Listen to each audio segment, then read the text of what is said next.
and welcome to Varn Vlog and our most monthly collaboration with Strange Matters magazine. And today we are here with Alex Vuocolo, author of Price Pressures, which is an article about how inflation pricing actually tends to work versus the way neoclassical economics explains it. Just as a rundown, I think all economists vaguely agree there are three types of inflation. Administered, cost push, and demand pull. And administered is a polite way of saying price gouging. But generally speaking, when you go to your economics 101 class, they're going to tell you, they're going to say inflation, and they're going to use demand pull inflation as the model to explain all inflation. And the Federal Reserve Bank, more or less, sets policy based on demand pull inflation.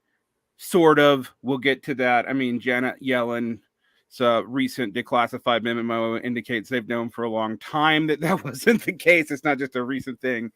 And how they explain their monetarist functioning working is actually completely different from decade to decade, even though the action's the same. So in the 80s, it was, well, raising the cost of that will encourage savings, which will pull money out of the investment pool, stop the private, quote, creation of money through private credit, and people will be more hesitant to do anything but invest in relatively illiquid commodities. That didn't happen, needless to say. It may have happened a little bit in the 1980s, but when that was actually going on in the 1980s was actually not when the inflation stopped. It stopped about 5 years later. And that's all just background. I've discussed this before with Steve Mann and with some MMT economists such as Sam Kangarloo. While I am not an MMTer myself, I do think that some of their discussion on demand pull inflation is pretty good. But you start us off with Walmart, and I guess it makes sense because until Amazon took everything over, Walmart was taking everything over. And when I was a young radical, that's what we complained about, was how Walmart was coming in and destroying all the local small business ecosystems. But let's talk about that for a second. Why did you start with Walmart? Well, it kind of gives away that I am a child of the 90s. And when I started thinking about this idea of administered pricing, my mind went immediately to that little yellow ball, literally whipping price tags up or down, obviously, because that was the whole point of them advertising the fact that they were administering prices, was because they were moving in the right direction. If those prices were going up, they wouldn't have had their mascot, manipulating them in a TV advertisement. But that image immediately came to my mind, and I just thought it was really striking because, you don't really see like a popular expression of that too often, of a firm admitting that they are, actively setting prices. Right. And I guess at the time we focused on it in the fact that to set prices like that, they had to undercut competition, use economies of scale for mass buy downs, eventually give up on their only made in America promise. And I know no one remembers that, but in the early 90s, Walmart used to advertise that all their stuff was made in the USA. Because I'm old. But I do remember those price things too, that we could just cut prices down, and it was basically just admitting, look, we have the power of scale to mess with the prices, like we decide. And there was focus on that on the back end, but no one really thought about what it meant on the front end. Yeah. right? Because if they can move them down, they can also move them up. Yeah. So so so yeah, I think it's interesting that they were basically using, hey, we administer our prices as advertising. That is kind of fascinating.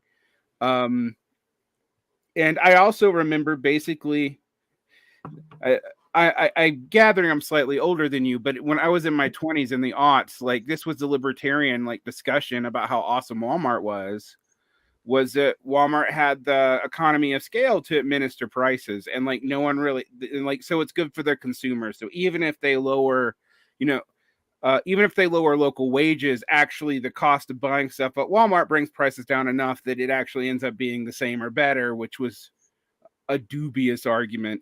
But nothing was focused on, well, they can administer prices. Why can't they just move them up or just lie? Like there's all kinds of things they can do if they have that kind of power. So yeah, that's an interesting. It's interesting too to think about how that contrasts with what happened to Walmart more recently, where they were essentially forced to offer a bunch of discounts to clear out their inventory because they used all that wonderful pricing power to buy too much shit, and then they had to get rid of it, and it hurt their profit margins, and they were, they were punished for that, at least, for a time there.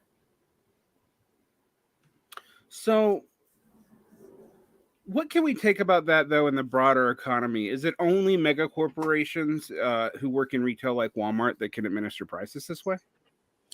Well, I think what just as a methodology, I think, or like a research methodology, it's worth kind of thinking or remembering that every price is in one way or another administered insofar as someone in a company, whether it's the head of the owner of a hardware shop, or a price setting team in a large corporation, all prices are set, but they're not set as they please. Companies don't set them as they please. There's always something that is that there's factors or variables that they have to consider when they are administering their prices. And the common terminology that you hear among pricing professionals is, are you a price taker or a price setter or a price leader, price giver? And I think it's very rarely like a clear binary. It's actually, there's so many things that go into why you are deciding to set the price that you are, and it's a spectrum of levels of control that firms have. That does span small and large companies, depending on what industry you're talking about, size, the macro situation. So one thing I think that your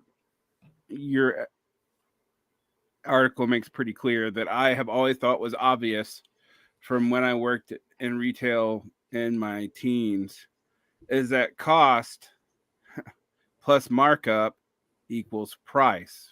Now we can debate all day with theories of value about what causes cost, but markup is basically, as I've always told people, what people can get away with. Yes, there's some patterns in it, an aggregate that's predicted, how much excess value you can get with the markup. That there is a point where people stop buying, but that point is variable.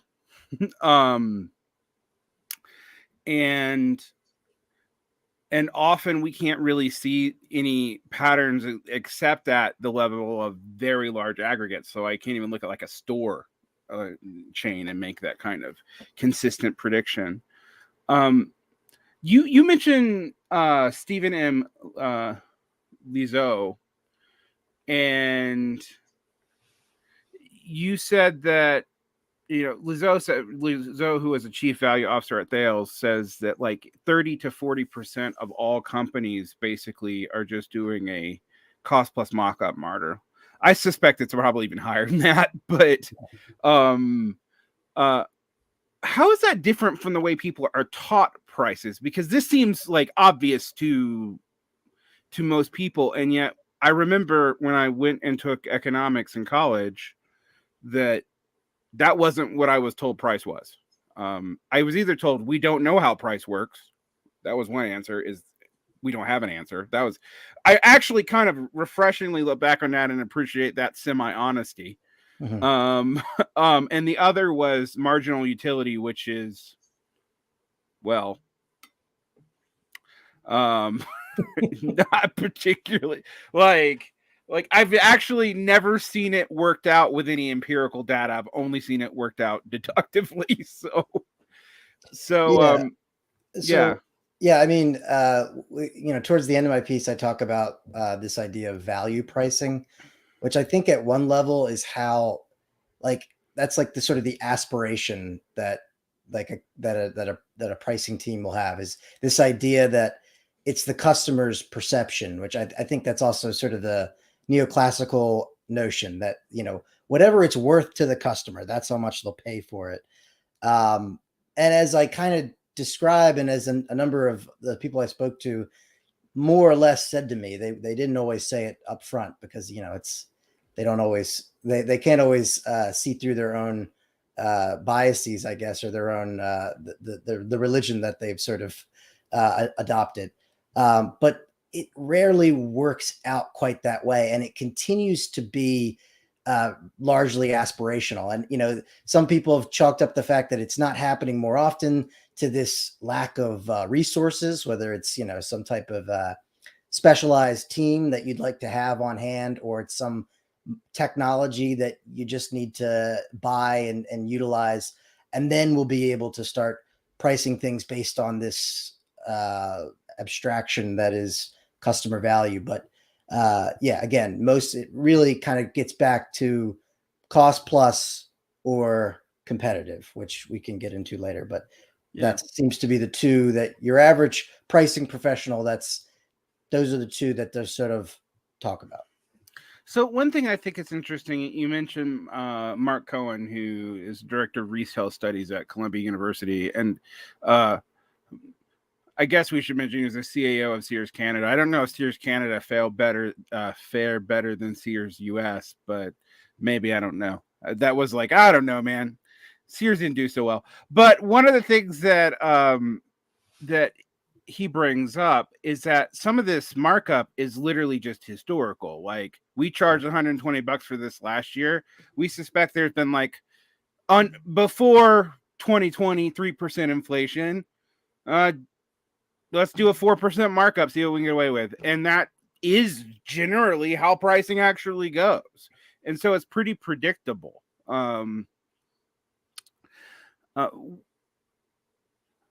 What throws off that, however, like why does that sort of predictable pattern get broken up? Like, say right now. Yeah, I mean, this is where so like in theory, you've got cost plus or competitive, and at any given time, one or the other can sort of assert itself. Like as he says in the piece, you're only checking in on actually even looking at your cost basis and then changing your prices in response to it on a very intermittent basis, a couple times a year, I think is what he says. But now you have to keep checking your cost basis because it's constantly changing. So like maybe you were more of a competitive pricer, but then suddenly you realize that if we keep doing it this way, we're going to go out of business because our cost basis is changing so rapidly.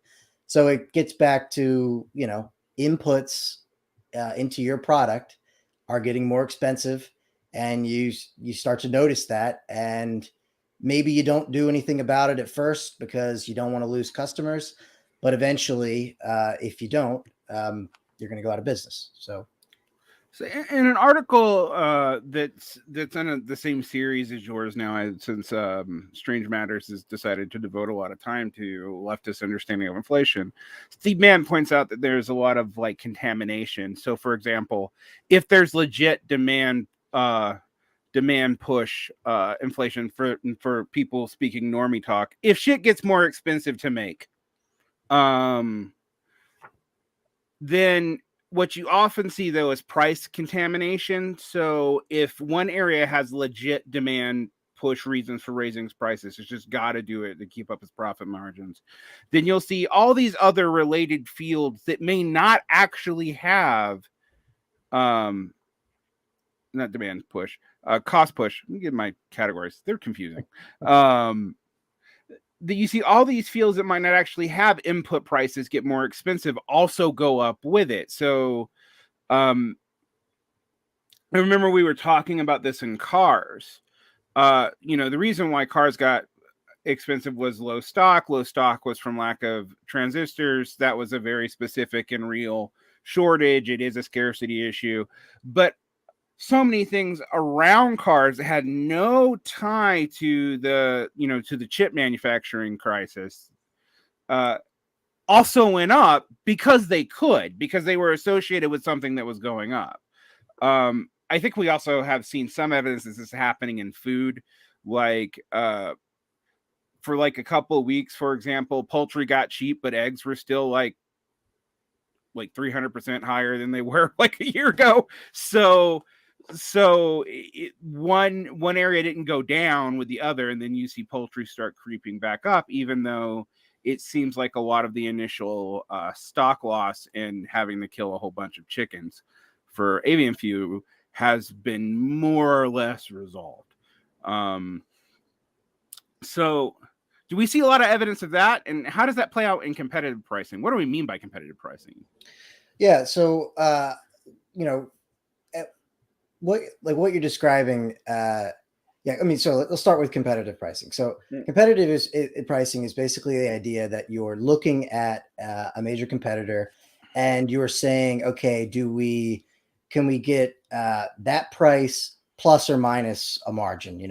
Usually if you're taking a price, you're adding something. So, literally talking to some smaller grocery chains, they use the word Walmart plus 5 or Walmart plus 10 or whatever, however much it is. That is their cost basis. They have to compete with Walmart at some level. They're not going to be able to meet it. So it's a matter of by how much they're going to get beaten by Walmart. And, to your earlier point about this contamination, I think, whether or not you modulate your prices in real time is not just, at one level, there's a question of survival. Eventually costs could get so high if you don't change your prices, you're out of business. But on the other side of the equation, you could also be leaving money on the table. So if you see, prices going up in your product category and you don't move along with it, you're missing out on, especially if it becomes more generalized, then at that point, why, if you don't move with the pack, then you're losing money. And so this kind of puts an interesting damper on things. I mean, one of the things we have to talk about when the Fed talks about inflation, and we have seen some decline in inflation, and by decline in inflation, we just mean shit is not getting as expensive as fast. It doesn't actually mean much else than that. But the federal calculation of inflation doesn't include housing, usually doesn't include energy, and doesn't include food. Now we can talk about real inflation in terms of housing and energy for forever. That's been, and education and other things that are necessities and highly labor intensive. But food inflation being as bad as it is and yet not showing up in the general index is interesting, because that's a kind of inflation that like really hits poor people like bad. The proportion of their money that goes to food and housing is much higher than the proportion of even someone who's like slightly better off, much less anyone who's well off. And that's not factored into the federal inflation rate at all, as far as I know, when they cite stats. Like sometimes they will mention, they'll modify it and cite food, but it's generally bracketed out. And I think that's interesting because we see a lot of this in food right now, where I feel like we are seeing highly administrative prices. And then every now and then you walk into a grocery store that's selling eggs, and I'm going to use eggs, this is what everyone's complaining about, but I've literally seen this for like $2 cheaper than everywhere else. And you wonder how they can do it. Or you go to your farmer's market and they're selling boutique eggs at about the same price as, regular old crap AA eggs that used to be $1 for 12. And you ask yourself, well, if there's such a shortage and supply problem, how is that possible? So Walmart's interesting because Walmart deals in, all kinds of stuff, but it also now deals in food. It's now a lot of people's primary grocery store. So, and it's the low end of the grocery store, right? Like it's going to be the bottom setter. What have we seen? Have we seen trends indicating that they're still administering prices up? I mean, they're determined to keep them down, and I think their market position is dependent on them doing that. And I think they're banking on being the lowest price, or being the sort of place where people who can no longer afford to go to Whole Foods, that might not have been a Walmart shopper before, might just become one. So they're not. They are very much still keeping their prices down. That's the business model, I guess you could say. At the same time, I mean, to look at, the situation with eggs, I mean, you have one company, Cal-Maine, handling, I think, about 20% of that market. And in its own way, it operates like a Walmart in the egg industry in terms of setting prices for the rest of the industry. And to why you see some sort of exceptions to that is, not every egg farmer is necessarily competing with the Cal-Maine or with the sort of the Walmart of egg farms as directly. But if you're trying to sell to the larger grocery chains, you are, and you're, whether or not they are, they can justify the extent to which they've risen prices. There's some evidence to suggest that they are just sort of gouging. The report came out from a farmers group this week, or rather a letter to the FTC suggesting that some collusion was going on.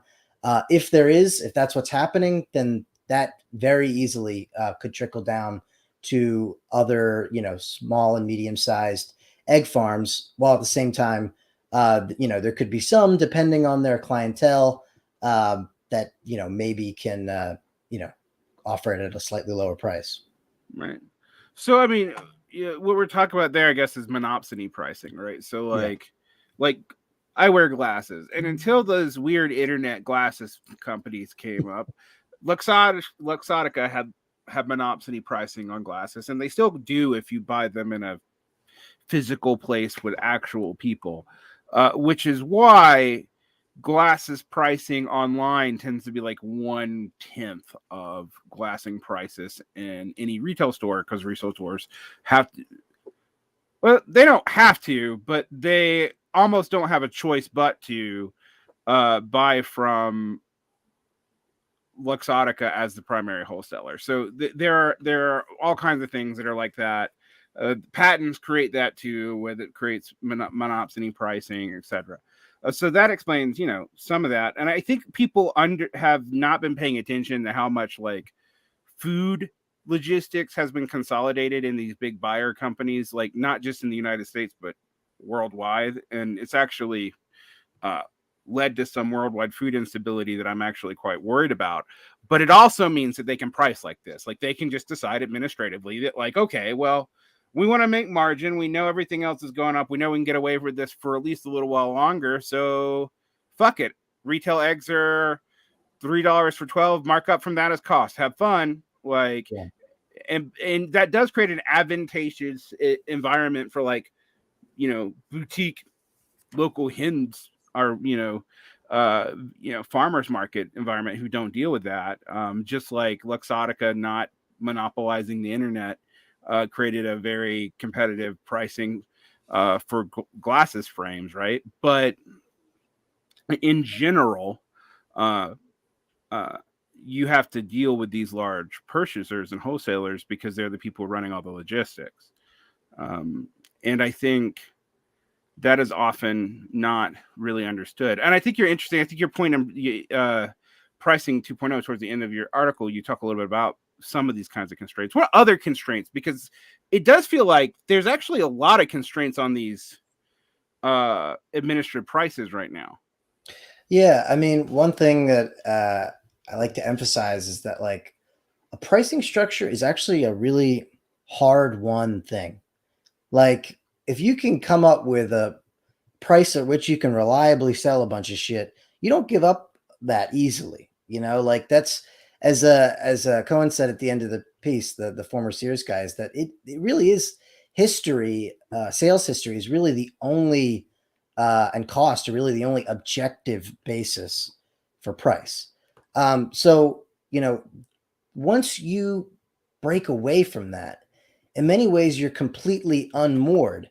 Because as much as they might teach you in school that these companies have sophisticated demand projections, they really don't. And especially nowadays, even if they did or do, they're not always going to tell them the right information. So, I mean, one of the biggest constraints is just not wanting to leave yourself informationally stranded, which again has always been an issue and is probably even more so an issue now. Well, one thing I think that we like in the larger market should probably look at, and I'm not one of these people who throws around the term cheap money because I don't think that's what it is, but I do think we've had cheap debt, and so there's been a lot of stabilizing income flows through leveraging debt versus income in a lot of industries, right? Um, but it's not particularly successful in hard commodities. So, like, they don't do this in food. And that's also why there's been so much hard won, as you said, but really in some ways kind of shitty for everybody, consolidation in some of these raw commodity fields because the profits in them are relatively low. And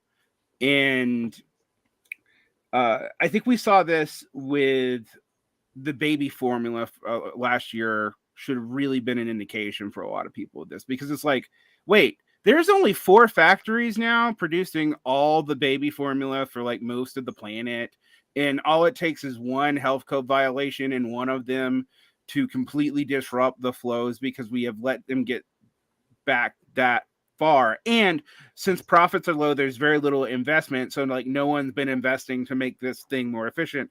And I do think like there's all these kind of this pricing stuff actually in a way indicates that there's a lot of price gouging, partly because I think a lot of people are afraid that they're not going to be able to do it for that long, and that the supply chains are going to need a lot of raw materials to fix, and they're very kind of like, oh, what are we going to do? I mean, and in a global scale, and this is beyond the scope of your article, so if you can't speak to that, I completely understand.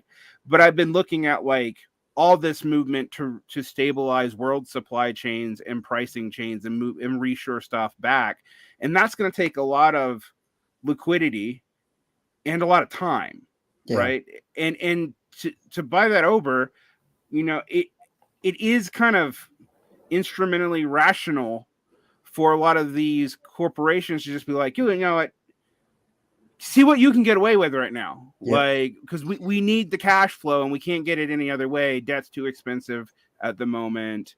We don't, the savings environment's not particularly good, and we could take a risk on the stock market, but who knows? So I mean, since I'm not at the day job right now, I should allow myself to speculate a little bit and have some fun with it. To your point about them sort of opportunistically raising prices and the reasons they might be doing that.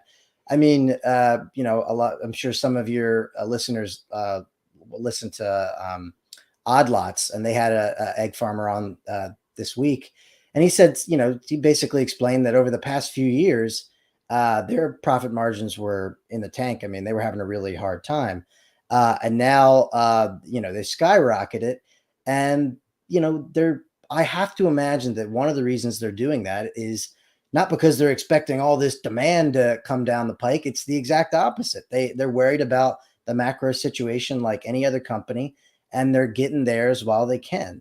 Again, that's speculation, but I think you see the same story across different industries. I mean, energy being a big one. They were struggling for almost a decade, and they saw an opportunity to finally get some money back to their shareholders, and they took it. And they're as worried as anybody else that the music might stop at any moment.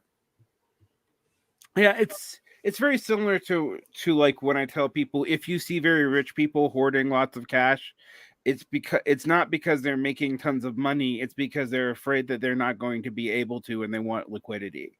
Like I know to the average person it looks like, oh, they're taking in tons of income, but I'm like, yeah, but it makes more sense if you think the market's good to actually reinvest that and actually even leverage it against debt and basically hide your income.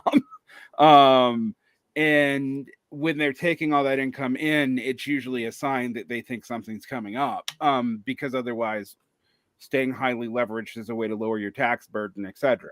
So it often like looks the opposite of what it is. And like you said, I think you're right, a lot of the industries where you're seeing a lot of the most pull, I mean, agriculture is notoriously like barely profitable, like in general, and has been since the 1930s, so much that almost every nation on earth, including very, very free market ones, actually deliberately do, mass buying, price stabilizations. That's why we have the cheese cave, um, because in food, competition drives prices to below nothing very quickly. Um, and the exceptions to that are all boutique. Like they really are specialty stuff. Um, so when you see a lot of food inflation, that's usually a sign that something weird is going on in the economy, and people are afraid that their small profits are going to go down to nothing. They're afraid of a lack of demand, our demand not mattering. Like that seems to be what I think is going on too. Um, which it does make it interesting. When does demand affect pricing? I mean, it does. I would say that sometimes it really does, but it doesn't seem to affect it a lot unless you're dealing in something extremely scarce. Yeah, I mean, I think like the approach that that the sort of taking the approach that I took in the article, and that I think I'm sort of advocating for, and that others have advocated for, doesn't really answer any of these questions necessarily. Like, the fact that understanding that prices are administered doesn't really kind of close the book on the role of supply and demand and inflation. But I do think that if we're going to be able to answer that question, we have to start coming up with different models for understanding how it works. And I think stuff like ideas like what Isabella Weber explained in a recent article, this sort of input output modeling, where you're basically looking at chains of input outputs across industries, because obviously one person's input is another output, and you sort of follow the chain until you get to these systemically important commodities that are rippling through the rest of the other products, and creating generalized price increases. Where you sort of looking at that, when you can say, okay, it's demand. I might start sounding like Steve Mann here. I just don't know when you can ever say definitively that it is that it is sort of that you can never really isolate that variable outside of looking at sort of macro, looking at the macro of it. I mean, I know there's been very complicated mathematical decompositions of this, how much of inflation is supply and how much is demand. I can't make heads or tails of a lot of that, but I think that that's a very different approach than sort of looking at it piece by piece. One area that Weber with their modeling kind of determined is that one systemically important price is wholesale trade, or shipping, basically, and that is an area where their input is other people's stuff, and there are very clear hard supply constraints there, that if a bunch of orders for durable goods happened, like we saw earlier in the pandemic, I guess you could identify that as a demand issue. Suddenly there's a lot more TVs and couches that they got to fit on their boats. But again, I feel like that's almost kind of it's almost like a stylistic choice, whether you deciding if it's one or the other. Because at the end of the day, like, they could have had their affairs in better order, and that those extra couches and TVs might not have been a problem. So when do you get to say, yes, that was demand, like that, where reasonable capacity was there, but there was just simply too much demand, and so it is a demand pull inflation. I guess you could, if your job is understanding the macro situation and no less trying to manipulate it like the Fed, then I guess you kind of have to look at it in those terms at one level. But from an analytical standpoint, I'm not sure I quite understand yet where demand fits in. And that comes also from interviewing, so many people and asking them without asking them at first in the beginning of the interview. And then at the end of the interview saying, okay, but how specifically does demand factor into your modeling? And they never really gave me a good answer. There's a great line. Someone said, it's implicit, it's implicit, but what does that mean? Like, I couldn't quite figure it out. So yeah, I guess I'll stop there, but. Right.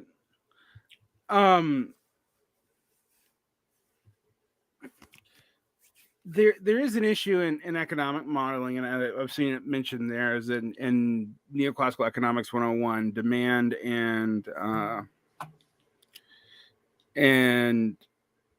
supply are simultaneously observed.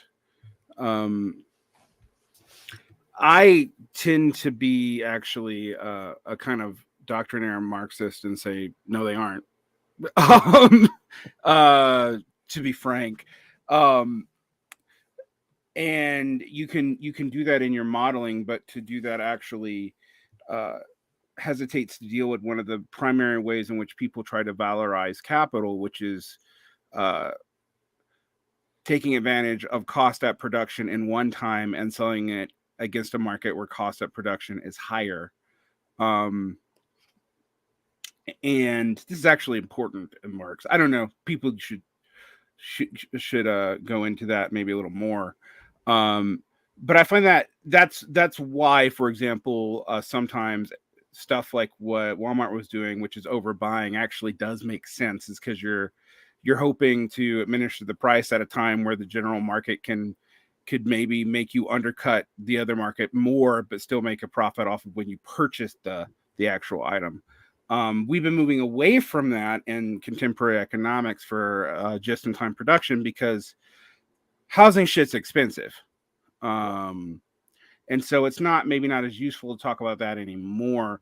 But there is a way in which there's still a similar principle in cost at place of production versus cost at place of sell. So, for example, relative purchasing power can be factored into anybody's pricing matrix, but there's a reason why, even if certain economies are objectively less productive for reasons that are beyond the scope of us talking about right now, because that's a whole thing, that you would say price cost of labor inputs in, I don't know, Vietnam, to get a comparative advantage when assembling those inputs in the United States, because you can command more.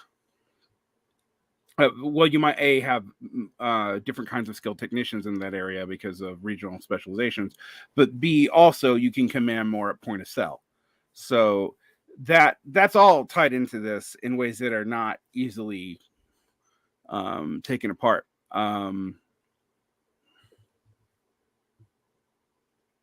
So yeah.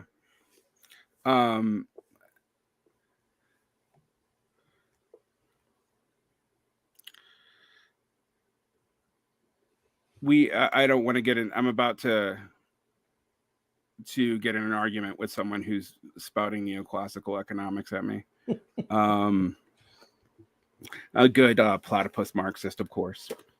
I.e. not one. Anyway, so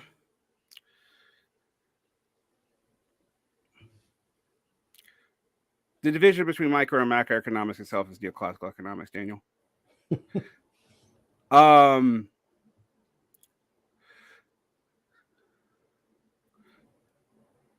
So I want to ask you a question though. One thing I find interesting about this from a left perspective is it really doesn't have policy implications. Like, I know there are people, the modern monetary theorists will say, for example,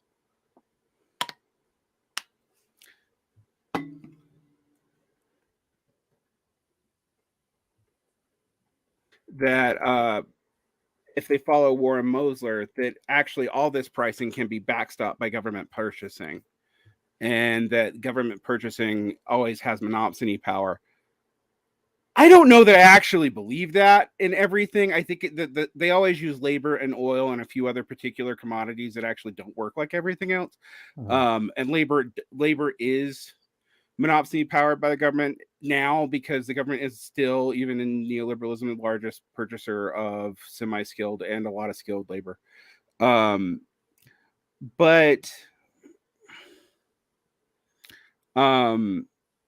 I was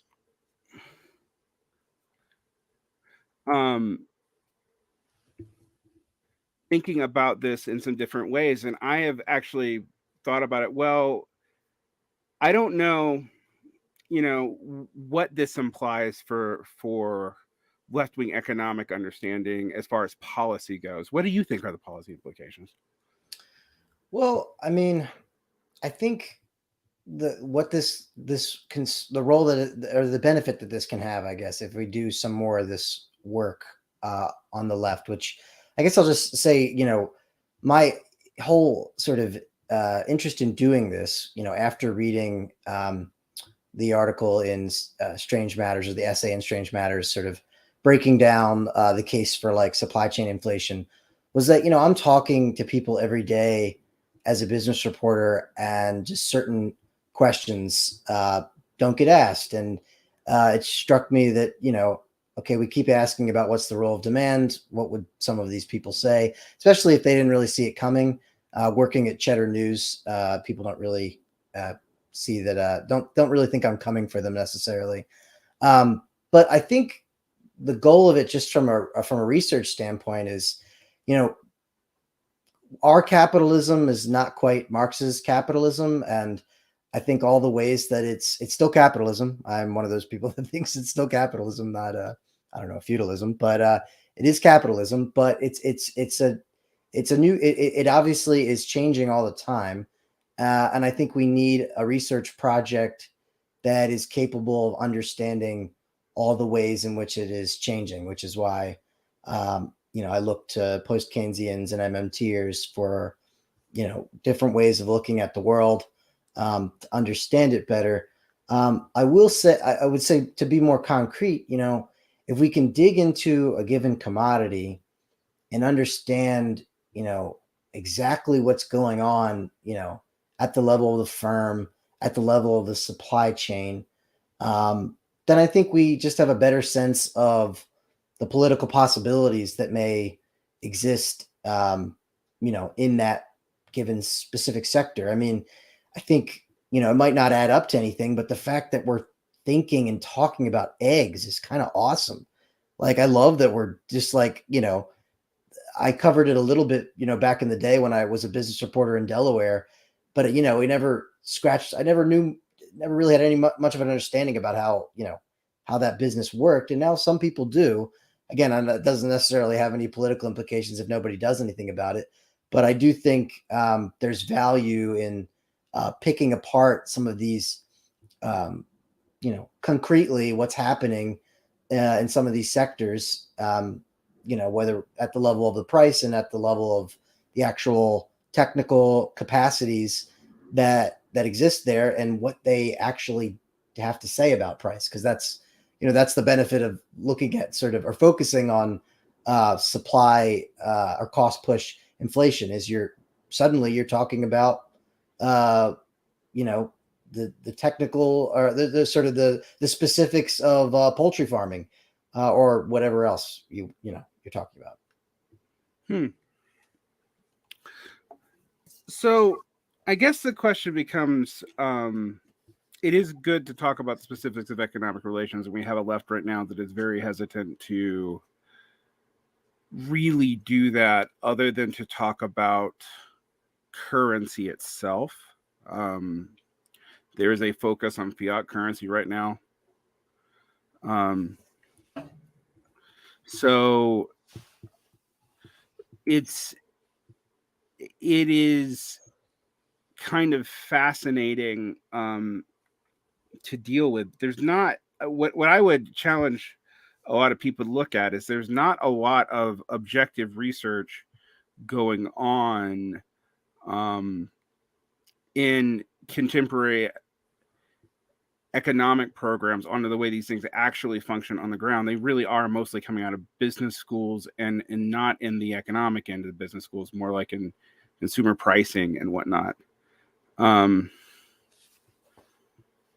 So I find that square interesting to try to circle. Now we can try to like reconcile that with what we think our current economic theories are, which are always society-wide and necessarily totalizing. But you can project almost whatever you want onto a totality unless you very carefully delimit what you're talking about. Yeah. This has been a constant problem in economics because so much of what's discussed is allowed to be assumed in priors. Particularly when you start talking about stuff like equilibrium. And the pricing towards equilibrium and all that, which is, and I will say it again for the audience, a model that requires the abolition of time and the time between interactions, which is why we talk about valorization simultaneously, because it only works on paper.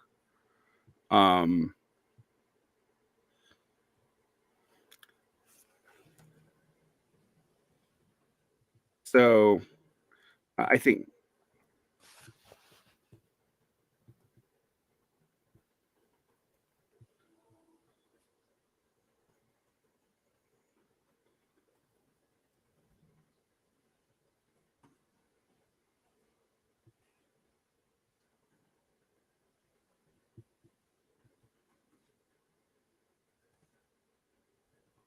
so we should probably think a little bit about what does it mean that we have such administrative pricing at the consumer end, like if we view this in a world of constraints, and these pricing constraints are all about people competing for the ability to have monopsony or relative to monopsony pricing regimes,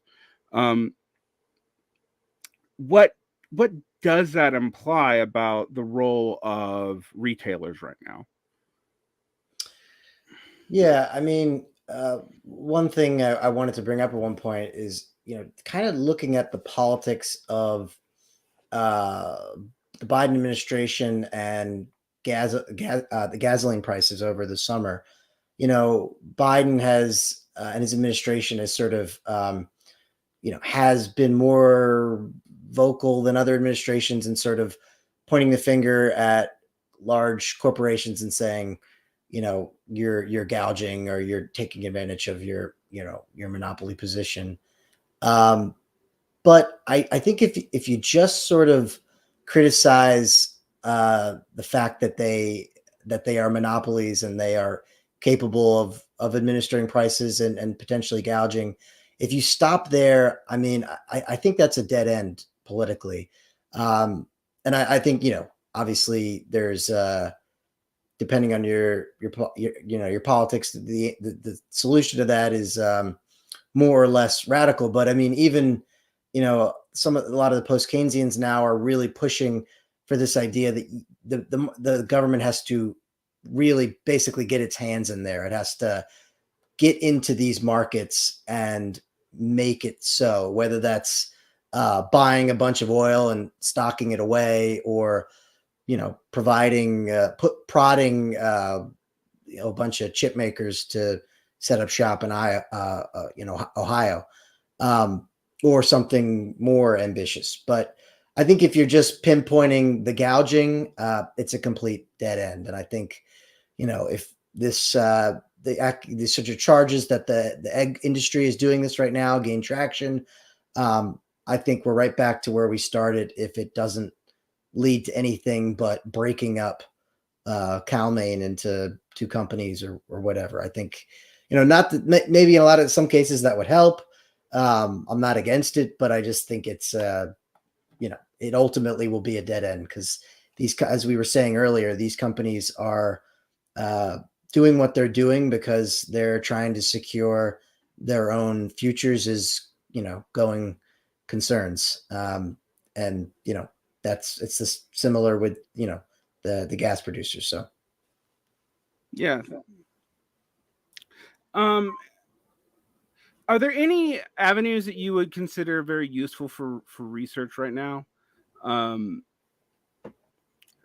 that might be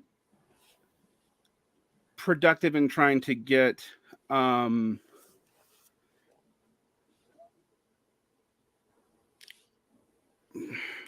some more thought on what could be done for these administrative pricing regimes? Like, is competition even actually the best thing here? I mean, for one thing, like when we talk about this in heterodox economic circles, it seems like the answers are actually directly opposed. One is to bust companies up and encourage competition. The other is for the government to be the single monopsony pricer.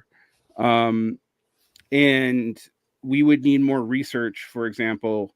Now, I'm going to put a side note. I'm a communist, so none of these answers are going to immediately appeal to me. But I do think when we are dealing with economics as they are and immediate causes as they are, we do have to have some idea of what we're dealing with. So, what could you do here? Yeah, I mean, I guess the preface being, or the short of communism, right? So, again, I think that's where we have to really start looking at these issues sector by sector, because every single sector, I think, has a fundamentally demands something fundamentally different in a lot of ways in terms of, okay, is the issue infrastructural? Is it in terms of production capacity?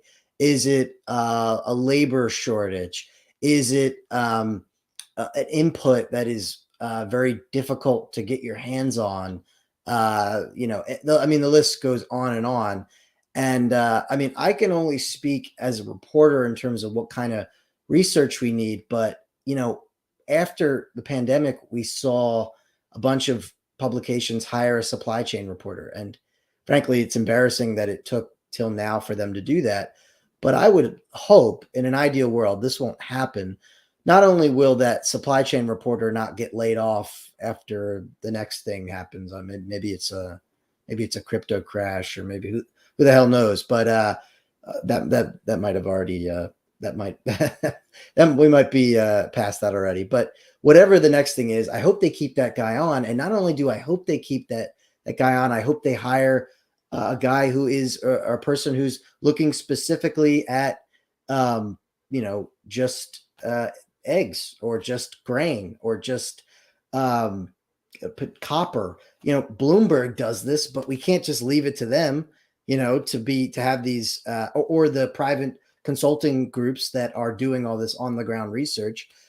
Granted, the reason why the consulting firms and Bloomberg can do what they do is because of where they stand politically, and they get a certain amount of access that another reporter won't get. And honestly, it's why, thinking about my own path forward as a reporter, I've never been in a position professionally where I can do hard-hitting investigative journalism about all the big corporations.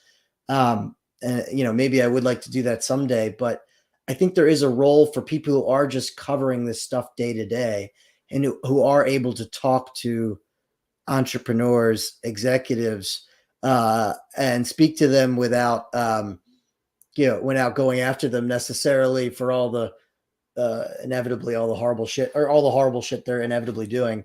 There is a value to that, and I don't know quite what it means, again, short of communism going forward, but at the very least, I would like to see a bunch of more reporters covering these hyper specific, hyper niche industries and sectors, so that they can, pierce through some of that commercial secrecy a little bit and just know what the hell is going on.